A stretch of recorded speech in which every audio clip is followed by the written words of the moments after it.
Hello friend, आपके बेसन के लड्डू अगर परफेक्ट तरीके से नहीं बन पा रहे हैं तो ये वीडियो आपके लिए ही है। और आप बहुत अच्छी तरह से ध्यान से देखें। और ये लड्डू बहुत ही कम समय में, और ना इसके लिए हमें चाशनी बनाने की ज़रूरत पड़ेगी और ना ही इन्हें भूनने की। तो बहुत से झटपट से तैयार बनने वाले ये लड्डू, और एकदम स्पंजी लड्डू लगेगा कि हम रसगुल्ला खा रहे हैं। तो आप इन्हें ज़रूर बनाकर तैयार करें।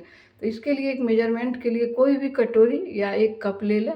तो हमने एक कटोरी ली हुई है, तो इसी से हमने बेसन ले लिए हैं।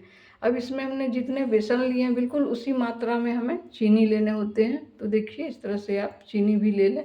चीनी कोई भी हो, मोटी या पतली वाली, इससे कोई अंतर नहीं पड़ेगा। और ना ही इसके आपको पाउडर बनाने हैं, बिल्कुल ऐसे ही ले लें। अब इसमें आप इसे ऐड कर दें।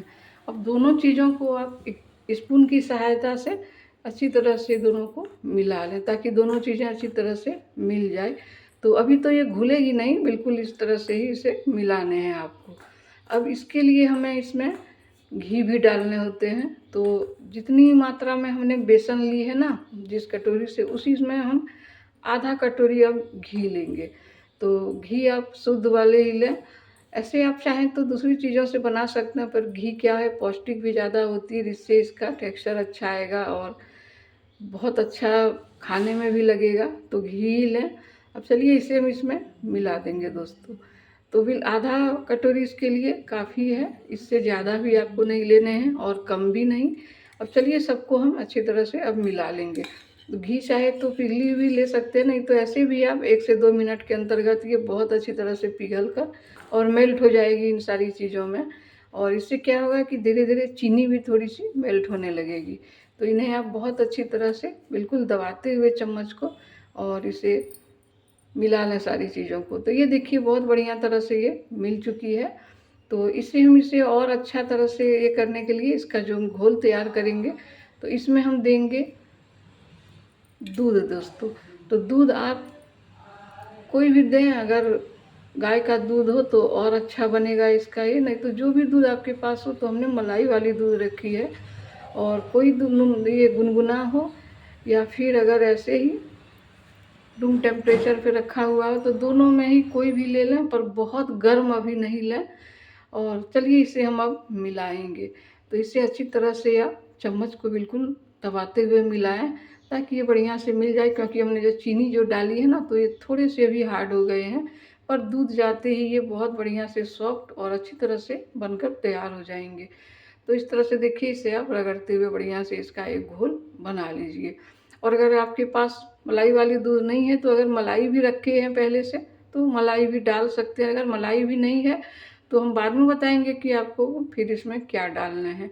और अगर नहीं भी डालिएगा फिर भी ये लड्डू बहुत टेस्टी और पौष्टिक बनने वाला है। तो चलिए इसे रगड़ते हुए आप इस तरह से अच्छी तरह से मिला लीजिए, ताकि घोल में कहीं भी थोड़ी भी लम्स वगैरह बिल्कुल नहीं होने चाहिए। तो देखिए इसका एक बहुत अच्छा सा टेक्सचर तैयार हो गया दोस्तों। कलर भी कितना अच्छा आया है ना। तो इसी तरह से आप इसे आप तैयार कर लें। और दोस्तों अगर आप नए हैं हमारे चैनल में ना, तो एक सब्सक्राइब ज़रूर करें, लाइक और कमेंट भी करें कि हमारी रेसिपी आपको कैसी लगती है। इससे क्या होगा कि हम भी आपके लिए एक से एक रेसिपी लेकर आते रहेंगे। तो ये देखिए ये बहुत अच्छी तरह से तैयार हो चुकी है। और अगर आपको और ज़्यादा लड्डू ज़्यादा मात्रा में बनाने हो तो सेम इसी प्रोसेस से ही बनाएं, लेकिन सारी चीज़ें डबल कर दें। अब चलिए ये घोल जब तक इधर रेस्ट में है, तब तक इधर हम पैन को गर्म होने दे दिए हैं। तो मीडियम टू लो फ्लेम पे ही रखें इन्हें। अब इस घोल को इसमें हम ऐड कर देंगे। और घोल को जैसे ही आप ऐड करेंगे ना, तो तुरंत इसे फिर कलछी से चलाना शुरू कर दें। और जल्दी जल्दी चलाएं, जैसे ये बैठे नहीं तली में। इससे बैठ जाने से क्या होगा, लम्स बनेंगे तो फिर लड्डू आपके परफेक्ट तरीके से नहीं बन पाएंगे।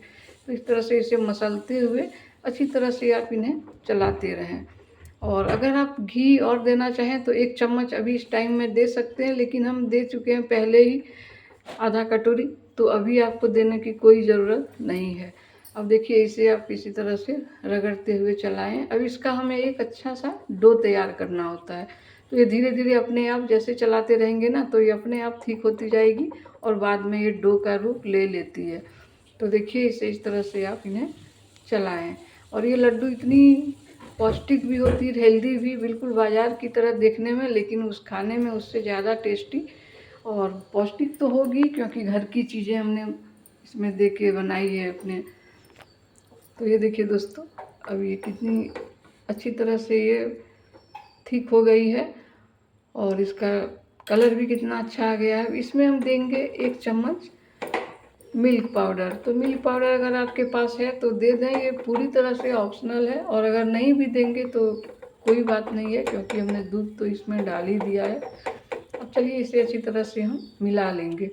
बढ़िया से इसे आप मिला लें ताकि दूध, पाउडर वाले और ये सभी चीज़ें अच्छी तरह से मिल जाए। इसे हम ट्रांसफ़र करेंगे एक प्लेट में दोस्तों। तो इस तरह से आप इन्हें ट्रांसफ़र कर लें। थोड़े से जब ये हल्के से ठंडे हो जाए तो अपने हाथों में थोड़े से घी या घी ले लें थोड़ा सा, और फिर इसे इस तरह से दोनों हथेलियों के बीच रगड़ते हुए इसका एक गोलाकार दें। चाहे तो आप इन्हें बर्फ़ी के रूप में भी बना सकते हैं, जैसी आपकी इच्छा हो, चाहे जो आपको अच्छा लगे उस हिसाब से। लेकिन हम लड्डू बना रहे हैं ना, तो बिल्कुल इसी तरीके से इसे बनाएंगे।